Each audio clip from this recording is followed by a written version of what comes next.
ससुराल वालों पर रौब जमाने वाली बहू। चटकपुर गांव में रहने वाला शर्मा जी का परिवार अपने भले आचरण के लिए पूरे गांव में बेहद प्रसिद्ध था।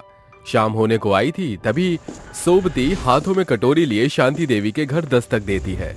अरे शांति बहन, जरा कटोरी भर शक्कर मिलेगी क्या? हाँ हाँ, क्यों नहीं, अभी लाई। शांति जल्दी से रसोई घर के भीतर से एक कटोरी शक्कर लाकर सोबती को दे देती है। ये लो। वैसे सुना है तुम्हारी बहू के पाँव भारी हैं? हाँ, ठीक सुना है। अब ब्याह के बाद यही तो होता है। वैसे तुमने रौनक के खातिर कोई लड़की देखी? कुछ रिश्ते आए तो हैं, मगर मुझे अपने रौनक की शादी ऐसी लड़की से करनी है जिसके रूप में रागिनी और स्वभाव में सादगी हो। देखना शांति, कहीं ऐसी बहू खोजने तक रौनक बचपन से 55 के पड़ाव तक न पहुंच जाए। अच्छा, चलती हूँ। सोबती जैसे ही दरवाजे की ओर बढ़ती है, उसे कुछ अलग ही मंजर देखने को मिलता है। दरवाजे पर शांति का बेटा रौनक, उसके बगल में दुल्हन के जोड़े में एक लड़की खड़ी होती है, जिसे देख पड़ोसन बीच में बोल पड़ती है। अरे रौनक, ये नया चेहरा किसका है? वो झट से सोबती के पैरों पर गिरते हुए कहती है, पाए लागू सासू जी। अरे अरे, किस सरकत से उठा लाया है इस नौटंकी को? करिश्मा, ये मेरी माँ नहीं, माँ वो खड़ी है। ये सुनकर करिश्मा फीका सा मुंह बनाकर कहती है, क्या? मेरी सारी कलाकारी जाया हो गई। ये तो वही मिसाल हो गई, बेगानी शादी में अब्दुल्ला दीवाना। सोबती के जाते ही गुस्से से लाल पीली हुई शांति देवी कहती है, रौनक, ये सब क्या नाटक लगा रखा है? कौन है ये लड़की जिसकी आंखों में ना लाज है ना बड़ों का लिहाज है? अपना परिचय मैं खुद देती हूँ। मैं आपके सुपुत्र की अर्धांगिनी और आपकी बहू हूँ। क्या? मैं नहीं मानती इस ब्याह को। तू लड़की निकल जा मेरे घर से। सासू जी, आपने मेरी कदर नहीं जानी, तभी 90 के दशक की सास का स्वैंग रचाए बैठी हैं। देखो सासू माँ, मैं कोई भाग कर नहीं आई। आपका बेटा मुझे ब्याह कर लाया है, सीधे तौर पर मुझे बहू स्वीकार लीजिए। कतई नहीं, मैं तुझे कभी अपनी बहू के रूप में नहीं अपनाऊंगी। गुस्से से मत शांति अपने कमरे में जाकर दरवाजा भीतर से बंद कर लेती है। ये देख बहू मंद मंद मुस्कुराते हुए कहती है, देख रहे हो ना आप? खैर सासू जी और मेरे बीच सास बहू का मेल तो बैठा नहीं, मगर अब रोजाना 36 का आंकड़ा जरूर बैठेगा। सुबह 10 बजने के बावजूद भी रसोई घर उदास पड़ा होता है। ये देख शांति करिश्मा के कमरे में जाकर उसे झकझोरते हुए उठा देती है। कल बड़ी दलीलें दे रही थी, फिजूलगिरी का नाता जोड़ने से कोई बहू नहीं बन जाता है, फर्ज भी निभाने होते हैं। ये नाक मुंह सिकोड़ने से कुछ हासिल नहीं होगा। बहू को ससुराल में झुककर रहना पड़ता है। बस पुष्पराज मई झुकेगा नहीं। फिर घुस गया फिल्मी कीड़ा इसमें। ससुराल के शासन से तुझको अब तक भेंट नहीं है। आजकल की बहुएं सिर्फ ससुराल वालों को इशारे पर नचाना जानती हैं। शांति देवी के जाते ही खुराफाती करिश्मा कहती है, जुग जुग जियो सासू माँ, बातों ही बातों में आपने मुझे रास्ता दे दिया। करिश्मा झटपट नहा धोकर रसोई घर में आकर सास ससुर की खातिर चाय बनाकर उन्हें परोसती है। ये लीजिए ससुर जी, चाय लीजिए। वो जैसे ही चाय के घूंट को पीता है, चाय उसके जुबान से बाहर निकल जाती है, जिसके छींटे बगल में बैठी शांति पर आ पड़ती है। तौबा तौबा, अरे ये क्या कारिस्तानी कर रहे? अरे इस चाय में नमक भरी पड़ी है। ओहो, रसोई घर में एक ही तरह के 2 डिब्बे थे ना, इसलिए भूल से चीनी की जगह नमक पड़ गया। वैसे मधुमेह के मरीज होने के कारण ये नमकीन चाय आपके सेहत के खातिर अच्छी है। कल से आपको यही चाय पीनी पड़ेगी।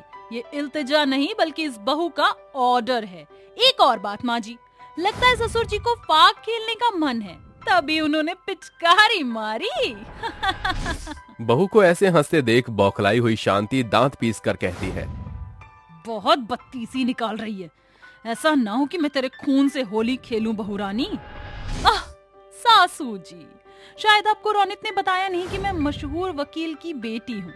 अगर मेरी एक आवाज उठी तो आपको अपना सारा बुढ़ापा तीर की जगह सलाखों में रहकर काटना पड़ेगा।